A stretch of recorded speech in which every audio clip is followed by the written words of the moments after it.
Rami dam હોય, Kadana dam હોય, Ukai dam હોય કે કરજણ ડેમ હોય. જય આદિવાસી, જય જવાહર. આવતીકાલે 5 તારીખે ચિત્તર વસાવાને જમીન મળી જશે. આજે આદિવાસી સમાજ અનેક રીતે પોતાના ગામથી વિભાજિત થયો છે, પોતાના સમાજથી વિભાજિત થયો છે, પોતાની સંસ્કૃતિથી વિભાજિત થયો, પોતાની પ્રકૃતિથી વિભાજિત થયો. અને અમારા લોકોને આજે પણ નર્મદાનું પાણી નથી મળતું. ત્યારે આ સરકારને હવે અમે કહેવા માંગીએ છીએ, અમારો સમાજ હવે અધિકારોની વાત કરે છે. અમારા અધિકારો તમે અમને આપો.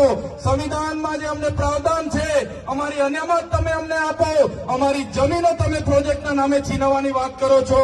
ત્યારે આ મંચ પરથી કહેવા માંગીએ છીએ, આંબા ડુંગરમાં જે 28 ગામોને તમે વિસ્થાપિત કરવા માટેનું જે ગેજેટ બહાર પાડ્યું છે, ત્યારે આ કવાંટની ધરતી પરથી ભારતીય જનતા પાર્ટીના તમામ નેતાઓને, એમના મુખ્યમંત્રીને, એમના નાયબ મુખ્યમંત્રીને આ મંચ પરથી કહેવા માંગુ છું, અમારા આંબા ડુંગરવાળાના એક પણ લોકોને તમે છંછેડશો તે દિવસે આંબા ડુંગરના લોકો માટે અમે અમારું ધડ આપી દેવા માટે પણ તૈયાર છે. છેલ્લા શ્વાસ સુધી અમે લડીશું.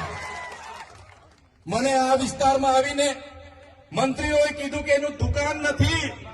મંત્રીને ખબર હોવી જોઈએ, તમારા પ્રદેશના નેતાઓ, તમારા દિલ્હીના નેતાઓ મારા માટે મંત્રી પદ માટે લાલ પીછામ બચાવીને ઉભા હતા, લાલ જાજમ પાથરીને ઉભા હતા.